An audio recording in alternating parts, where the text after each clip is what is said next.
My name is Jamin Goecker. I'm a realtor in South Central Alaska, and today what I'm going to be doing is giving you kind of a brief overview of what the Crow Pass race in Girdwood and Eagle River, Alaska looks like. I know this is a very popular race, and it's something that does actually get a lot of attention from outside of state, and I just ran this recently, so just wanted to make a quick video talking about my experience on that. I've kind of been trying to get my running career back up and going. Some of you might know I actually did run with ASU, Angelo State University, over in West Texas when I was going to college, and was actually very competitive in the cross country and track sphere, focusing on the 5 and the 10K. So starting to get my career up and going. It's kind of a work in progress for sure, but this was definitely a race I decided to jump into, to kind of cut my teeth on as kind of jumping into this new arena. So I'll go ahead and give you just kind of the overall story, what my experience was like, and then give you kind of the overview of, kind of a summary of what overall I thought about the race. Before we get started though, as always, do make sure you give this video a like. If you haven't done so already, do make sure that you subscribe. So without further ado, let's go and jump into what the experience was like running Crow Pass.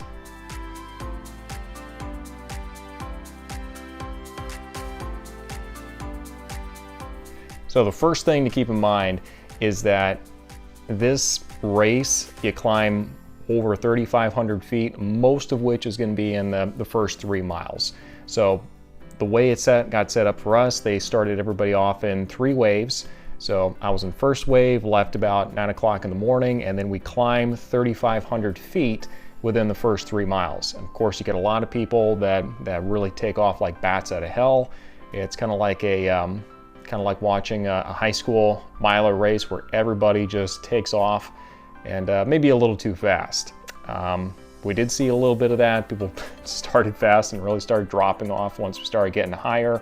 I managed to get to the top of the pass in roughly about 41, 42 minutes. So not too bad. You have to get to that first 3-mile marker at the top of the pass after climbing 3,500 feet within an hour, or under an hour I should say, or else you're done. Okay, if you can't do it within an hour, then the race officials are just going to turn you around, because you're really not in a fitness level to where this race is really going to be fun for you. It's not going to be a good experience for anybody, so they'll turn you around. But managed to hit it with not perfect, but plenty of time. And it is absolutely beautiful up there. You've got glaciers all the way around. You've still got snow on the ground. And there is a lot of scree rock up there. If you don't know what scree is, it's essentially like shale, where it's just very, very flat and very loose. So you get up there and you have to run a couple miles across that. Once you get to the top, you have to kind of make your way down some trails that are running along these rock piles. Of course, you're trying to race as best you can, and without killing yourself going downhill. So this is one of the parts I really struggle with, because I do not like going downhill. That sense of like losing control and just barely being in control of where I'm going. It might just be from running cross country in college, where I was trained, hey, do not take any big risks, just with your footing and everything, because one bad move and there goes your entire season. So you're kind of trained just to avoid losing control on runs like that, but you have to really embrace that on a technical race like this. So, blasting down there, we've got some snow fields I had to navigate.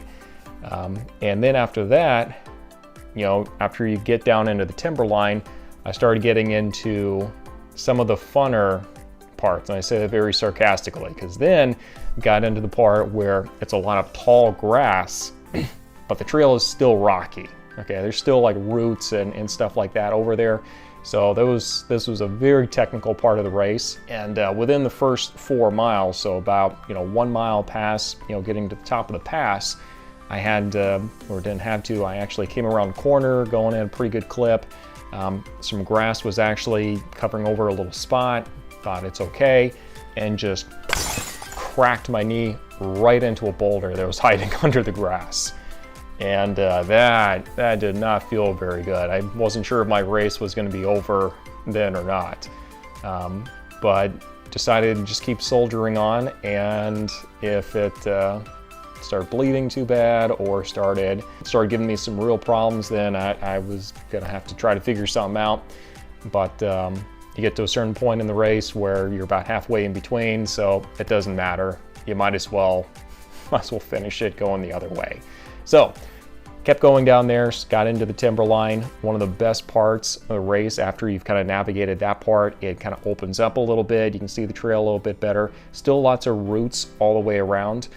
And you get into this really wooded area, which, you know, not bad at all. Usually I like the woods. At this point, I was all by myself though, because, you know, you start out with 50, well, I started out with 50 guys. It's very hard to find someone who's going to be able to keep the same pace with you the entire time. And, you know, I was just going through there, and we actually did run across a bear kill. Well, I ran across a bear kill from, I think it was about a month and a half before. No blood or anything, but I did see like a lot of moose hair just scattered all over the place. So unless a moose just randomly combusted and you know, left all his fur all over the place, I'd be willing to say that was probably a bear kill. So wanted to obviously get through that area as quickly as possible. Got to the Eagle River crossing, and this is where it starts getting fun, because it's roughly about 100 yards. And when we say Eagle River, it is literally just melted glacier water, so icy cold. And it was about up to my hip, and I'm roughly about 6 feet tall. So had to like get my way through across that and get to the other side. This is where you can really injure yourself if you're not careful once you get to the other side, just because, you know, your muscles are super tight and super cold after having gone through the water. So you have to be careful not to just start blasting off and running as you see flat ground all of a sudden. So not a good idea. So I took it slow, walked a little bit, ate a snack. At that point, you're roughly about 10 miles in, so you've got about 12, 13 more miles to go. So, you know, starting to feel good, and you know, just start navigating through kind of the riverbed area, and this is where it starts getting really technical back in there. But let's go and take a quick break real quick here. For those of you who don't know, I actually do run a podcast in addition to the Alaska Realtor YouTube channel. So if you're interested in hearing from other people other people and their experiences and what it's like living up here on the last frontier, not just me droning on and on, do make sure you go check that out. That's going to be in the description section down below. And now let's go and finish today's video talking about my experience up in the Crow Pass race. So once you get past kind of the riverbed stuff, there's going to be lots of rocks, so you have to cross a couple times, and you have to be really careful that you're watching out on which trail you're supposed to take across the rocks. Sometimes it's not super intuitive. They've done better over the years. They've got like some rock piles along the way to kind of help you guide yourself through, but I can definitely see how people could get lost back there. Once I started getting past that phase, things started to go south a little bit. I hadn't really had a chance to run in really the past 2 weeks, if we're being really honest. I actually ran it with a friend a couple weeks beforehand, and really after that I started tapering, aka I got a new property, which we are currently in, and I had to spend a lot of time like working up till like 2 or 3 o'clock in the morning, painting and doing everything to get all the units ready to go. So that's where most of my energy went for the 2 weeks leading up to the race. So started really cramping up as I started getting to about mile 13, 14, really started cramping up, which is something I've never really run into before. And I've run, hundreds and hundreds of thousands of miles down in Texas before, never ran into cramping up, but there we go. Started feeling it in my calves, inner thigh, quads, just all over the place. I was like, what is happening right now? Blood sugar is super low. And then I really started running out of water, because I took about 2 liters with me, plus like a little 8 ounce little collapsible water bottle with me, which if you don't have one of those and you're doing those longer distance races in the backcountry, highly recommended, worth every penny of it. But out of really starting to run out of water. And yeah, so we're dealing with that, and we get to the chutes and ladders part. So this is, again, kind of a technical part. It is pretty much skirting along a little side of a cliff. That sounds a little dramatic to call it a cliff. We'll call it a drop-off going into the river. And starts climbing up a little bit. And at this point, I'm pretty punch drunk at this point in the race. I think I've got a couple women that are passing me who started about half hour before I did. We'll talk more about that later, and start going up the chutes and ladders. There literally are a couple ladders you have to navigate. And at this point, I mean, the trail is kind of winding back and forth. We get up onto a boulder field, get back down into the woods, and I am feeling it at this point. And luckily, I packed an extra snack with me, so I kind of just kept walking and just kind of popped that in, started trying to get my blood sugar back up. And yeah, I had a couple moments where I was like, man, I don't know if I'm going to be able to work through this wall, which I've never really hit a wall this hard before. It was pretty brutal, and had to just keep walking. And I mean, blood sugar came back up, and I was like, okay, well, let's go. So we started blasting away there. The trail, there's lots of grass once you get past kind of that second boulder field on the other side of the river. And then at that point, I mean, the trail changes. It's no longer rocks you're dealing with a lot of roots, like a lot of them. And trail still kind of twisting and winding around, and I took a couple of pretty nasty little falls. Nothing too bad that drew too much blood. But the worst thing was you fall down when you're cramping up, and the muscles have a tendency to just cramp all at the same time. Like I remember one time very specifically, had somebody coming up behind me, and I like tripped over a root, face plant. I'm sure it looked gracious as all get out. And as I was falling down, both calves just cramped up at exactly the same time. Oh, it was so painful. And I had to like ballerina style, like try to get myself back up onto my toes so I could like put my feet flat on the ground and give my calves a chance to stretch out again. It was pretty brutal.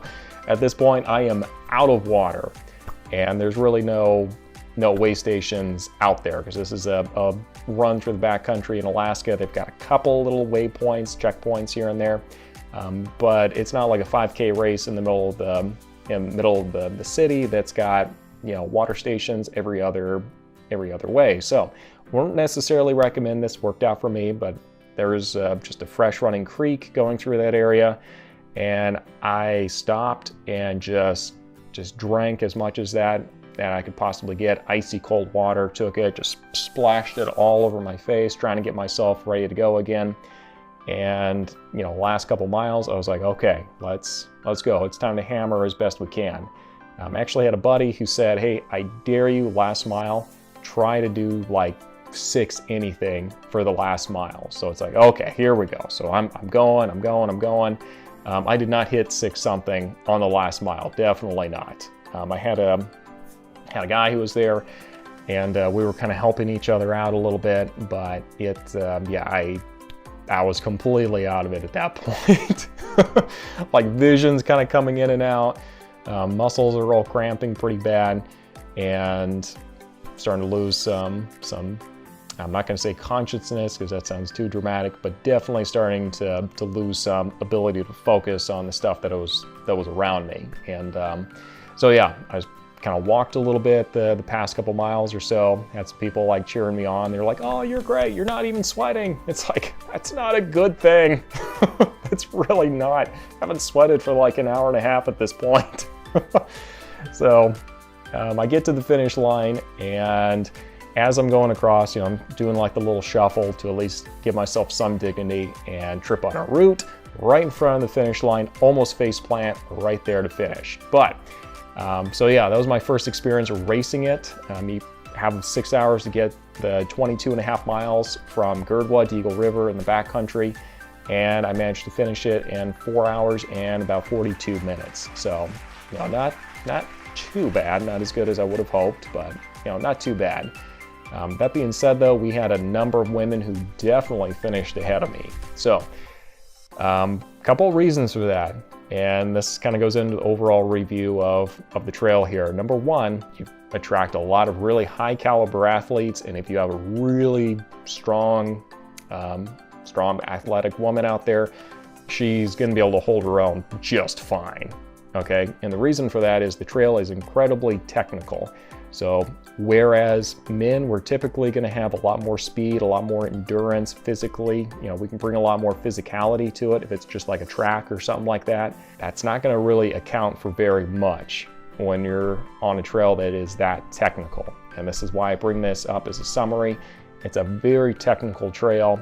You're going to fall down probably multiple times usually if you're an average person. If you're really light and nimble on your feet, you play soccer or football, and you're just kind of an all-around athletic person, you're really gonna like it. If you come more from like the traditional endurance athlete, kind of more of a track kind of a background, it's gonna feel very technical, and it's not gonna feel like you're doing stuff correctly. So yeah, that's number one. Number two, they actually do a very good job with the organization on this. They have kind of a checklist of the things that you're gonna need. Some of it seemed a little unnecessary, especially like a base layer and, you know, jacket. I kind of felt like I was a little weighed down here and there, but I can definitely see if you're going to be out there for a while, might be a good idea just to have some of that stuff ready to go just as a backup. So I understand the wisdom and the logic behind it. See, conditions, I would definitely say, you know, the time of year that they do it is pretty good. It's around the end of July. That's when most of the snow up in the mountains is melted. You're still going to be running across it. You definitely don't want to fall down on that snow, by the way, because it's about 100 feet or so of snow chute just going down the side of a mountain. So if you trip on that, that's not going to feel good when you're done. You can get going way too fast on that snow and ice. So keep your footing up there. Let's see. So it's well run. It's very, very technical. And if you are planning on doing it, make sure you get a chance to get out there and take a look at it at least once, kind of get a feel for how you're going to do it. It's a very beautiful trail. You're going to see a lot of stuff back there that most other people will just never ever see. And that's kind of a shame, because it really is beautiful back there. I'll see if I can post some photos of it on this channel, or perhaps on my Instagram page, so you guys can kind of partake and take a look at it.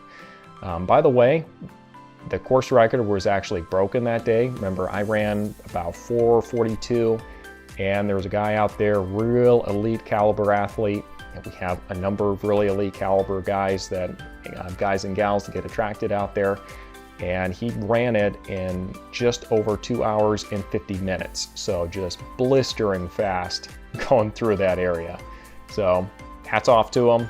And yeah, so that's kind of my review of Crow Pass. If you do have questions, do make sure you post them in the comments section down below.